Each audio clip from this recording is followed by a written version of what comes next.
senyales na easy to get ang isang babae. For today's vlog, yan po yung ating pag-uusap. Pero kung hindi pa po kita subscribers, mag-subscribe ka na po muna. Maraming salamat. God bless po.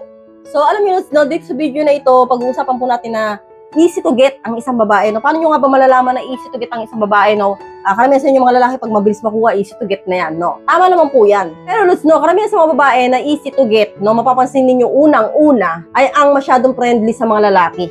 So, kapag po ang isang babae, hindi ko nilalahat, kapag po ang isang babae masyadong friendly sa isang lalaki, mahilig may pagbarkada sa mga lalaki, maraming kaibigan ng mga lalaki, at mahilig lumapit sa mga lalaki para may pagkwentuhan, para may pagkaibigan, yan po ay signs na easy to get siya. So, baka marami sa inyo mag-react, ako ganyan naman ako pero hindi ako easy to get.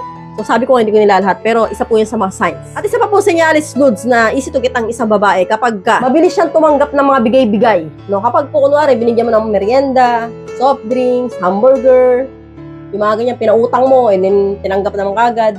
O kaya kahit anong bagay-bagay na binibigay mo, yung, especially yung mga ganyan, no, mga merienda. Kapag po ang babae, hindi hinihindian niya, yung tanggap lang na tanggap, posible pong easy to get yan. No? Kasi po, ang tunay na babae na hindi easy to get, no? Ang tunay na babae na normal ang isip, nabing galing normal ang isip, mahihiya at magdadalawang isip at magtatanong siya sa sarili niya, bakit mo ako binibigyan, anong purpose mo? So, ang babae, hindi yan. So, pero ang babae kapag kuha na ng kuha, alam mo na yan. So, at ang pangatlong size nga po ay ang iyayam sa inuman, no? Siyempre, Lods, no, kapag po ang babae, easy to get, no? Mayayam sa inuman, mabilis mong mayayan. Halika, inom tayo. Sagot ko na. Punta tayo sa ganito, sama sa amin. Kapag po ang babae sumasama sa mga ganyan-ganyan, mga gimmick, inuman, ready sa mga ganyan, alam po na yan.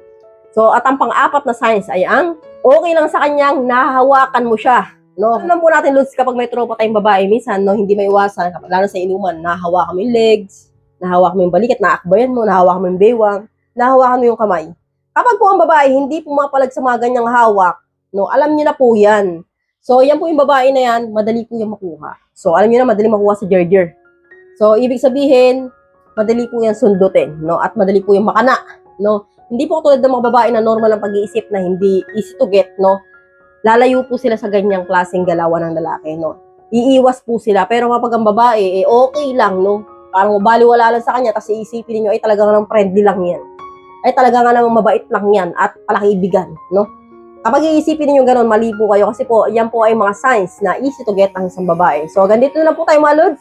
I hope you learned something new in this video. More videos to come, so stay connected and see you again to my next video. God bless. Bye-bye!